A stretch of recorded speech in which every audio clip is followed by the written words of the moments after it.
ఇదే నువ్వు పట్టుకొచ్చినావు సంచిలా కూరగాయలు కొనుక్కొస్తానా ఇవన్నా మన ఇంట్లో ఫంక్షన్ చేస్తాను అని సంచి నిండా తీసుకొచ్చినావు. ఉన్నదే ఇద్దరమే ఉత్తర తెత్తే అయిపోయింది కదా, ఇవన్నీ ఎందుకు తెచ్చినావు? నేను కూడా కొన్ని కొందామనే పోయినా, పోయేసరికి ఆడికి గా మాలె తచ్చింది. దాన్ని ఎటు చేసి ఎండబెట్టి పండబెడదామని కూరగాయలను బేరమాడకుండా పట్టుకొచ్చిన. బేసిక్ సెన్స్ ఉంటుంది మనుషుల దగ్గర. చక్కెర మీద కోపంతో ఉప్పు ఉక్కినట్టున్నదే నీ కథ. ఆయన మీద కోపంతో గిన్నె కూరగాయలు తెస్తే మనం చేస్తామే, ఖరాబ్ కావనే అవి. ఏ ఖరాబ్ అప్పుడు కాదు, మంట కొద్దీ పెంటల వారేసిన మంచిదే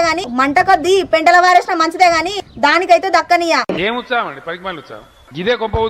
అందుకేనా అట్టుకైనా సట్టుకు తెత్తి చాలా కంట్రీలో ఉన్నావు బేట.